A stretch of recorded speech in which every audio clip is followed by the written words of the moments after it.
উত্তর চব্বিশ পরগনার খড়দায় রহরা গভর্নমেন্ট কলোনির মাঠে শুরু হয়ে গেল খড়দার ঐতিহ্যবাহী বইমেলা 2025। এই বছর 26তম বর্ষে পদার্পণ করলো খড়দা বইমেলা। এটি শুধু বইয়ের মেলা নয়, সাংস্কৃতিক উৎসবও বটে, যেখানে বিভিন্ন স্টল, সাংস্কৃতিক অনুষ্ঠান, আবৃত্তি ও নাটক সহ বিভিন্ন স্তরের শিল্পীদের মিলন ক্ষেত্র হিসেবেও পরিচিত। মেলায় শিশু সাহিত্য সংসদ, অস্ট্রিচ, আনন্দ পাবলিশার্স, বুক হাউস, দেশ পাবলিশিং, কামিনী প্রকাশালয়ের মতো মোট 26টি বইয়ের স্টল রয়েছে। এছাড়াও প্রতিদিনই আলাদা আলাদা সাংস্কৃতিক অনুষ্ঠানের আয়োজন করা হয়েছে এই মেলায়। 3 নম্বর স্টলের চিত্রলেখা এবং 11 নম্বর স্টলের আলপনা নামের এই দোকানটাতে ছোটদের ও বড়দের নানান ধরনের আঁকার বই পাওয়া যাচ্ছে। আর দেখো, দোকানটাতে এই হাতে আঁকা ছবির ব্যানার দিয়ে পুরো দোকানটাকে ঘিরে ফেলা হয়েছে। হাতে আঁকা ছবিগুলো কিন্তু দুর্দান্ত ছিল। 8 নম্বর স্টলের ওয়ান্ডার বুকসে কিন্তু পাওয়া যাচ্ছে পুরনো বই।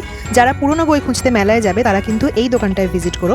এখানে পুরাতন দুষ্প্রাপ্য বইয়ের ওপরে 50% পর্যন্ত ছাড় পাওয়া যাচ্ছে। এছাড়া অন্যান্য স্টলগুলোতে 10 থেকে 20% পর্যন্ত ছাড় পাওয়া যাচ্ছে। এছাড়াও বিভিন্ন ক্লাসের ইংলিশ অলিম্পিয়াডস, ম্যাথস অলিম্পিয়াডস, সায়েন্স অলিম্পিয়াডস, এছাড়াও মেন্টাল ম্যাথস বা অন্যান্য যে সমস্ত বইগুলো খুব গুরুত্বপূর্ণ সেগুলো পেয়ে যাবে অস্ট্রিচের এই স্টলটাতে। প্রথম দিন মেলায় গিয়ে আমি সংগ্রহ করেছি মেঘরাজ বাবুর জন্য 2টো আর আমার নিজের জন্য 2টো বই। আর মেলা গ্রাউন্ডের বাইরে পেয়ে যাবে ফুচকা, দই বড়া, পাপড়ি চাট, পিঠে পুলির মতন একাধিক স্টল।